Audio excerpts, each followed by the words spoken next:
Hey everyone, this is DJ McClure, VP of Business Development here at National Flood Experts, and we're in the zone with Fred Spataro, CFO of URBY.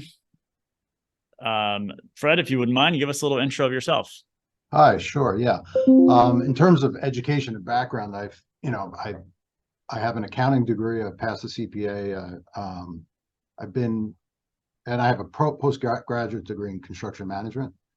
I After my work in public accounting, I entered the real estate sector and never left. I've been with Ironstate Development and now URBY for the past 23 years, taking on various roles. It's been an incredible and exciting journey. I kind of thrive on growth and expansion, and particularly with URBY, our growth potential is tremendous. And in addition, like with URBY, we are really breaking traditional barriers, right, for luxury rental and doing it in many different areas of the country and potentially overseas. So that's really exciting to me. And the various roles that I've had here, I've had to deal with everything from financial management to risk management, financing, as well as contract management, construction management. But now, with my current role as CFO of URBY, I've been asked to both mitigate risk as well as focus on the bottom line.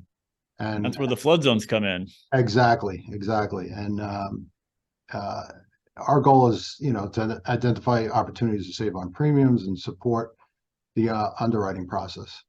Well, you and Vanessa on my team, I believe, connected last year, and we've been working together, it seems like, for quite a while now. Actually, I think it's like 2 years ago. I think she first reached out to me in 21. And it's been great. It's so 2+ years ago, she reached out and I think she came across one of our properties or one of our addresses that was located in a flood zone, and she thought she could help with it. And at first I was a little skeptical because just knowing the location and where we were relative to bodies of water. But after a successful letter of map amendment that she was able to produce, we considered Vanessa and her team for much more than just that one property. Yeah, a few years later, 7 projects in the bag, and I think you were telling me before the call, somewhere between 150 and 200,000 in project savings. Yeah, I would say that's a low estimate, especially where premiums are going. Absolutely. Well, let's talk about 7 projects. How's your experience been working with Vanessa and the NFE team? So Vanessa's very, very pleasant and also very professional to work with. There are times when I kind of need to be refocused on things, and she excels at that. She gets me refocused and gets my attention on things that are important when it comes to information and LOMAS that we're all striving to acquire. So as you mentioned, so we've talked about 7 projects, 6 additional to that first project. 150, $200,000 in annual savings. This is not only beneficial to our bottom line, but it's also beneficial to our valuations. We value these projects usually based on what are called capitalization rates.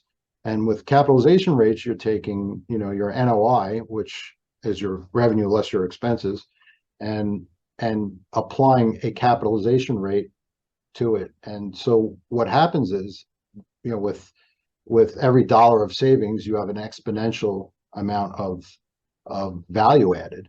I would say at this point, with that 200,000 or so in savings, annual savings, we're probably looking at an additional value of $3 to $4 million on those Powerful. projects. Yeah, it's extremely powerful. As